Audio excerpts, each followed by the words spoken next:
تم فاعلین، ان کا ہی میری بیٹیاں حاضر ہیں، اگر تمہیں کچھ کرنا ہی ہے تو یہ کہ بہرحال اللہ تعالیٰ نے تمہارے لیے جو جوڑے بنائے ہیں تو وہ تو عورتیں ہیں، تو وہ ہے میں عرض کر چکا ہوں، اس سے مراد یہ بھی لی گئی ہے کہ میری قوم کی جو یہ بیٹیاں ہیں تمہارے گھروں میں پڑی ہیں جن کو تم نے چھوڑا ہوا ہے، اصل میں تو تمہارے لیے اللہ تعالیٰ نے وہ فطری راستہ بنایا تھا،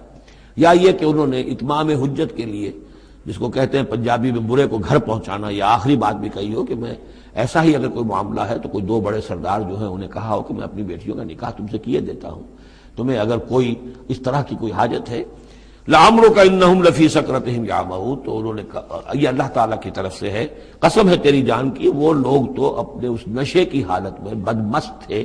اور بالکل اندھے ہو گئے تھے، عین میم ہے والا ہے، یہ دل کے اندھے ہو چکے تھے۔ فاخذتہم الصیحۃ مشرقین، تو پھر انہیں آ پکڑا ایک چنگھاڑ نے اجالا ہونے کے وقت۔ مشرق، یہ مشرق نہیں ہے مشرق ہے، مشرق ہے اجالے کی جگہ، صبح جہاں سے نکلتی ہے وہ مشرق ہے، شرق کے معنی جو ہے اصل میں وہ روشنی ہے، تو اسی سے یہ مشرقین، صبح ہونے کا وقت، سورج نکلتے وقت جب اجالے کا وقت ہوا تو ان کو ایک چنگھاڑ نے آ پکڑا۔ فجعلنا عالیہا سافلہا، تو ہم نے اس کے اوپر والے حصے کو نچلا بنا دیا، یعنی تل پٹ کر دیا، وہ گری پوری بستی جو ہے وہ اٹھا کر پٹک دی گئی کہ چھتیں نیچے اور اس کی جو بنیادیں تھی وہ اوپر۔ وَأَمْطَرْنَا عَلَيْهِمْ حِجَارَةً مِّن سِجِّيلٍ، اور پھر ہم نے ان پر بارش برسائی، سجیل مٹی کے کنکروں کی بارش۔ إِنَّ فِي ذَلِكَ لَآيَاتٍ لِّلْمُتَوَسِّمِينَ، یقیناً اس میں نشانیاں ہیں ان لوگوں کے لیے جو حق کے متلاشی ہوتے ہیں۔ یہ جو اسم کا لفظ ہے الف سین میم، اور الف جو ہے اس میں در حقیقت جو اصل اس کا حروف اصلیہ میں سے نہیں ہے، سین میم ہے اصل، یہ ہوتے علامت، اسم کے معنی بھی علامت ہے، یہ میرا نام ہے، یہ آپ کا نام ہے، یہ علامت ہے کہ جس سے میرے نام سے آپ پہچانتے ہیں۔ تو جو لوگ علامتوں سے متوسم باب تفاعل بن جائے گا، جو علامتوں سے حقیقت کو پہچاننا چاہیں، جو آیات آفاقیہ، آیات تاریخیہ، آیات انفسیہ، آیات قرآنیہ سے حقیقت کو جاننا چاہیں، ان فی ذلک لآیات للمتوسمین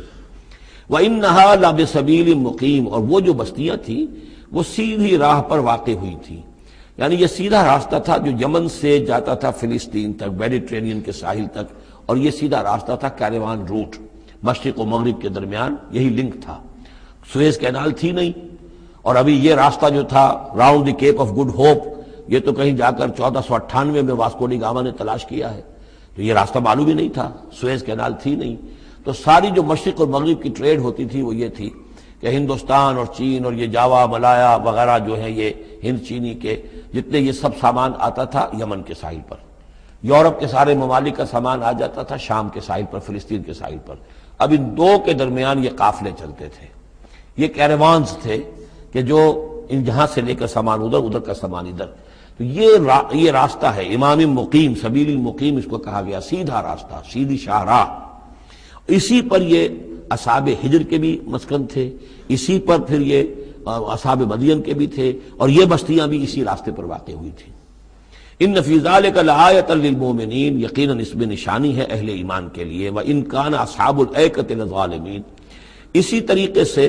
جو بن والے تھے مدین والے وہ بھی بہت ظالم تھے، یہ ایکا کا لفظ بھی ان کے لیے آیا ہے، یہ مدین والے۔ فانتقمنا منہ، یہاں پہ صرف تذکرہ ہو رہا ہے، یہاں تذکرہ آپ نے دیکھا کہ صرف حضرت لوط علیہ السلام کا ہوا ہے اس انباء الرسل کے انداز میں، باقی حضرت ابراہیم کا تذکرہ ہو گیا ہے وہ وہی ہے قصص النبیین کے انداز میں، باقی یہاں پر جو تذکرے ہو رہے ہیں یہ بھی صرف ذکر ہے، یہ انباء الرسل کا ذکر ہے، کہ جیسے حضرت شعیب، لیکن شعیب کا نام نہیں یہاں آیا بلکہ یہ کہ صرف یہ کہ مدین والے، فانتقمنا منہم، ان سے بھی ہم نے انتقام لیا، وَإِنَّهُمَا لَبِإِمَامٍ مُّبِينٍ، اور یقیناً وہ بھی، یہ دونوں جو بستیاں ہیں کھلے راستے پر واقع ہوئی ہیں، وہی راستہ جو میں نے ابھی آپ کو بتایا ہے۔ وَلَقَدْ كَذَّبَ أَصْحَابُ الْحِجْرِ الْمُرْسَلِينَ، اصحاب الحجر یہ قوم سمود کا دوسرا نام ہے، وہ علاقہ جو ہے جہاں یہ قوم سمود آباد تھی اس کو علاقے کو حجر بھی کہتے ہیں، جیسے کہ وہ علاقہ جہاں قوم عاد آباد تھی اسے احقاف کہتے ہیں، اس علاقے کا نام احقاف تھا، قوم کا نام عاد تھا، جو رسول بھیجے گئے وہ ہود تھے، اس علاقے کا نام حجر ہے، قوم کا نام سمود ہے، جو رسول بھیجے گئے وہ حضرت صالح تھے علیہ الصلوۃ والسلام۔ وَلَقَدْ كَذَّبَ أَصْحَابُ الْحِجْرِ الْمُرْسَلِينَ، اسی طرح ہجر والوں لوگوں نے بھی، اس علاقے کے لوگوں نے بھی جھٹلایا بھیجے ہوں کو، رسولوں کو، ان میں سے بہت سے نبی ہوں گے، پھر بعد میں اللہ نے آخری جو ہے حضرت صالح علیہ السلام کو بھیجا رسول کی حیثیت سے۔ وَآتَيْنَاهُمْ آیَاتِنَا، انہیں ہم نے اپنی آیات دیں، ان کو تو خاص طور پر جو ہے وہ اتنی حصی نشانی دکھائی گئی، ایک وہ جو اونٹنی کا معاملہ حضرت صالح کی اونٹنی کا معجزہ، فَكَانُوا عَنْهَا مُعْرِضِينَ، لیکن وہ ان سے منہ ہی پھیرتے رہے، اعراض ہی کرتے رہے۔ وَكَانُوا يَنْحِتُونَ مِنَ الْجِبَالِ بُيُوتًا آمِنِينَ، اور وہ پہاڑوں کو تراش کر اپنے لیے بڑے امن والے گھر بناتے تھے۔ یہ گھر آج بھی موجود ہیں، میں خود بھی ایک مرتبہ گیا ہوں اور دیکھ کر آیا ہوں اس پورے علاقے کو۔ فَأَخَذَتْهُمُ الصَّيْحَةُ مُصْبِحِينَ، تو انہیں بھی آ پکڑا ایک چنگھاڑ نے صبح کے وقت۔ فَمَا أَغْنَىٰ عَنْهُمْ مَا كَانُوا يَكْسِبُونَ، تو کچھ نہ کام آ سکا ان کے وہ ساری کمائی جو انہوں نے کی تھی، جو کچھ انہوں نے مال اسباب جمع کیا تھا، عذاب الہی سے بچانے میں کچھ بھی مفید ثابت نہ ہوا۔ تو اس سورہ مبارکہ میں گویا کہ حضرت شعیب کا نام لیے بغیر ان کا ذکر آ گیا، حضرت صالح کا نام لیے بغیر ان کا ذکر آ گیا، حضرت لوط کا ذکر جو ہے وہ نام کے ساتھ آیا۔ تو تین تو ہیں وہ انباء الرسل میں سے، اور ایک حضرت ابراہیم علیہ السلام کا ذکر وہ اسی انداز میں جس انداز میں کہ سورہ ہود میں اس سے پہلے آ چکا ہے۔ اب جو آخری 15 آیات ہیں اس سورہ مبارکہ کی وہ بڑی اہم ہیں دعوت دین کے اعتبار سے، اور جس حالت میں کہ اس وقت محمد رسول اللہ صلی اللہ علیہ وسلم تھے، اور اس سے بھی آپ کو معلوم ہو جائے گا کہ یہ خاص اس دور میں نازل ہوئی ہے جبکہ حضور کی دعوت جو ہے ابھی ابتدائی مراحل میں تھی، اور ابھی آپ کو پہلے تو آپ کی دعوت کا دور تھا کہ آپ پرسن ٹو پرسن دعوت دے رہے تھے، علل اعلان اس معنی میں نہیں، ڈنکے کی چوٹ نہیں، بلکہ جن سے تعلق تھا، جن سے دوستی تھی، جن سے پرانی واقفیت تھی، جسے آپ کہیں گے کہ پرسن ٹو پرسن جو ہے دعوت چل رہی تھی۔ اگرچہ کوئی دور بھی حضور کی دعوت میں انڈر گراؤنڈ دور کا نہیں آیا ہے، خفیہ دعوت ایک دن کے لیے بھی نہیں۔ بعض لوگ اس دور میں بعض تحریکیں ایسی ہیں کہ جو اس کو خفیہ سے تعبیر کرتے ہیں کہ انڈر گراؤنڈ موومنٹ تھی، تو یہ غلط ہے۔ انڈر گراؤنڈ دعوت کا حضور کی دعوت میں سیرت میں ایک دن بھی نہیں ہے۔ البتہ یہ ضرور ہے کہ جیسے ایک نیچرل ایک تدریج ہوتی ہے، اس کے اندر ایک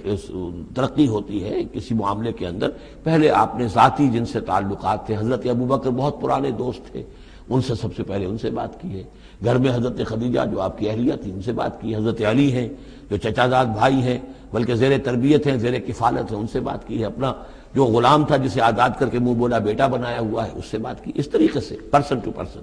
لیکن پھر یہ کہ تقریباً 3 سال کے بعد پھر آپ کو حکم ہوا کہ اب آپ ڈنکے کی چوٹ علل اعلان دعوت شروع، وہ آیت اس سورت مبارک میں آ رہی ہے۔ وما خلقنا السماوات والارض وما بینہما الا بالحق، اور ہم نے نہیں بنایا، تخلیق فرمایا آسمانوں کو اور زمین کو اور جو کچھ ان کے مابین ہے مگر حق کے ساتھ۔ پرپز فل کریشن ہے یہ پرپز لیس نہیں ہے، ایٹ رینڈم نہیں ہے، یہ کوئی کھلندرے کا کھیل نہیں ہے جیسے کہ ہندو مائتھولوجی میں ہے، رام کی لیلا ہے، جیسے کوئی بچہ ہے کھیلتا ہے۔ اب بچے کے کھیلنے میں کوئی حکمت تھوڑا ہی ہوتی ہے، اس نے ایک کھلونا اٹھایا اور پٹخ دیا، پھر کوئی دوسرا اٹھایا پھر پٹخ دیا، پھر پہلا اٹھا لیا، اب اس میں کوئی حکمت تو نہیں ہے۔ اسی طریقے سے رام جی جو ہیں کھیل رہے ہیں، جس کو چاہتے ہیں تخت سے اٹھا کر زمین پہ پٹخ دیتے ہیں، جس کو چاہتے ہیں وہ جو تیلا وہ تیلی اس کو اٹھا کے وہ راجہ بنا دیتے ہیں۔ تو یہ کھیل ہے رام کا، رام کی لیلا ہے یہ، تو یہ تصور اسلام میں نہیں ہے، یہ کائنات کی تخلیق بالحق ہے۔ ربنا ما خلقت ھذا باطلا سبحانک فقنا عذاب النار، تیری ذات اس سے بہت اعلیٰ اور ارفع ہے، پاک ہے کہ تیرے بارے میں یہ گمان کیا جائے کہ تو نے یہ کائنات ایسے ہی بنا دی کھیلنے کے لیے، اور یہ کوئی آپ تیرا مشغلہ ہے، نہیں۔ وما خلقنا السماوات والارض وما بینہما الا بالحق وان الساعۃ لآتیۃ، اس حق کا فیصلہ یہ ہے، اس حق کا منطقی نتیجہ یہ ہے کہ قیامت آ کر رہے، اس لیے کہ باقی تمام چیزیں تو انسانوں کے لیے پیدا کی گئی ہیں، ان کی ساری توجہ یہی ہو جائے گی انسان کاہے کے لیے پیدا کیا گیا، اور خاص طور پر انسان میں جو اخلاقی حس رکھی گئی ہے۔ By very nature, by his very nature he knows this is good, this is evil۔ یہ جو اس کے اندر ایک شعور ہے، ایک تمیز ہے، یہ ایول ہے، یہ گڈ ہے، یہ اچھا ہے، یہ برا ہے۔ اب اس کا نتیجہ کیا نکل رہا ہے؟ یہاں تو الٹے نتیجے نکلتے ہیں، بہت سے اچھے لوگ جو ہیں انہیں فاقے آ رہے ہوتے ہیں، اور بہت بدماش جو ہیں وہ یہاں پہ عیش کر رہے ہوتے ہیں۔ تو یقیناً کوئی اور زندگی ہونی چاہیے، اور یقیناً کوئی دن ہونا چاہیے کہ جس میں بھرپور حساب کتاب ہو جائے، نیکوکاروں کا حساب کتاب ہو جائے، اور پھر ان کی زندگی ایسی ہو کہ بھرپور صلہ انہیں ان کا مل سکے، اور بدکاروں کی بدکاریوں کا حساب کتاب ہو جائے، اور پھر ایسی زندگی ہو، ایسا نظام ہو کہ انہیں پوری سزا مل سکے۔ تو یہ گویا کہ حق کا تقاضا ہے۔ وما خلقنا السماوات والارض وما بینہما الا بالحق وَإِنَّ السَّاعَةَ لَآتِيَةٌ، قیامت آ کر رہے گی، فَاصْفَحِ الصَّفْحَ الْجَمِيلَ، تو اے نبی آپ ذرا ابھی خوبصورتی کے ساتھ درگزر سے کام لیجئے،